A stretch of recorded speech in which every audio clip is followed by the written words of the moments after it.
एक राइटर और थिंकर ही दे सकता है। एक राइटर ही साहित्य की विभिन्न विधाओं के माध्यम से आइडियाज को प्रिजर्व कर सकता है, पूरी दुनिया को आकार दे सकता है, संस्कृति को प्रभावित कर सकता है और क्रिटिकल थिंकिंग को भी प्रमोट कर सकता है।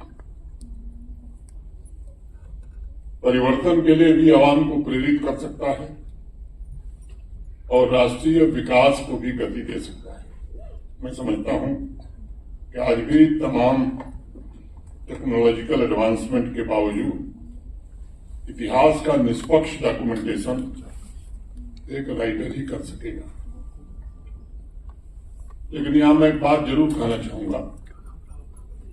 एक अफसोस की बात यह है कि भारत में लंबे समय तक इतिहास को तोड़ मड़ोड़ कर पेश किया गया। अब जाकर पिछले कुछ वर्षों में नए लेखकों ने यह प्रयास किया है कि भारत के इतिहास के साथ जो अन्याय हुआ था उसे जुट करके न्याय दिलाया जाए। एक दूसरा सुखद पहलू यह है कि भारत के साहित्य की दुनिया में पहुंचाने का प्रयास फिर से नौजवान पीढ़ी ने तेज गति से प्रारंभ किया है और यह स्वाभाविक रूप से प्रशंसनीय भी है। मुझे कश्मीर लिटरेचर फेस्टिवल के आयोजन से जुड़े साथियों ने कुछ से बात की थी और बताया उन्होंने कि इस वार्षिक आयोजन के माध्यम से जम्मू कश्मीर के रीजनल लिटरेचर को दुनिया के सामने रखने का प्रयास किया जाएगा। जम्मू कश्मीर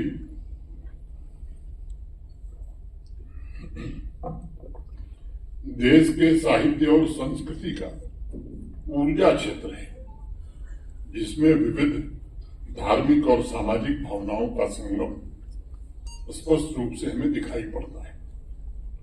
आज जरूरत है कि एक बार फिर से आध्यात्मिक, सांस्कृतिक, सामाजिक और भावनात्मक एकता को कैसे मजबूत किया जाए।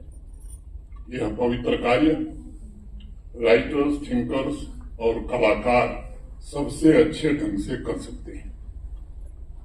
आज मैं आप सभी से आग्रह करना चाहूंगा, इतिहास को भी दुरुस्त करने की जरूरत है।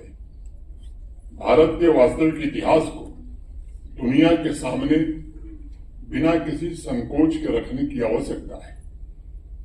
ऐसे बहुत से हमारे गुमनाम नायक हैं जिनके जीवन पर बहुत काम किया जा सकता है ताकि नई पीढ़ी हमारी उनसे प्रेरणा ले सके। दूसरा, कश्मीर के ऐतिहासिक परिवर्तन को शब्दों में भी पिरोने की जरूरत है।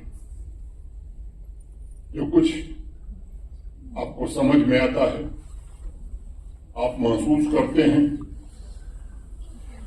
उस पर भी कुछ लिखना मैं समझता हूं आवश्यक है ताकि देश और दुनिया जान सके।